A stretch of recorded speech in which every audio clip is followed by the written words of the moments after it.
श्री तुलसी महारानी जी राक्षसी कुल की कन्या राजा शुकध्वज की पुत्री थी। बचपन से ही श्री वृंदा महारानी जी भगवान श्री हरि की परम भक्त थी।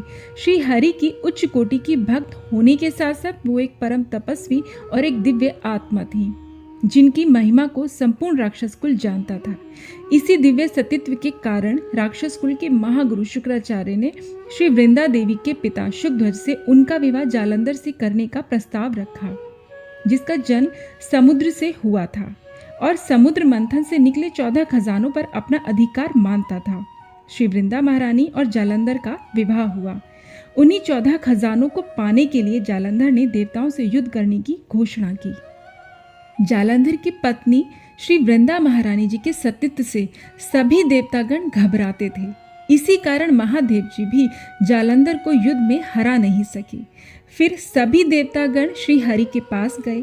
जालंधर को मारने के अंतिम उपाय के रूप में भगवान विष्णु जालंधर का रूप लेकर श्री वृंदा महारानी के पास गए।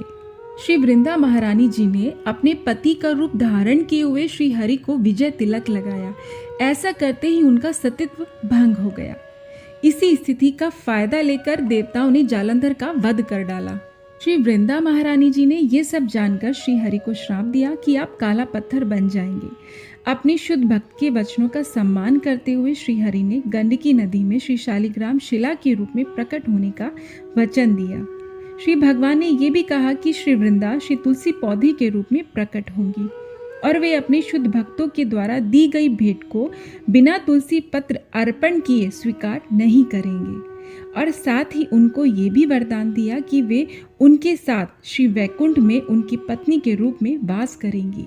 हरे कृष्णा।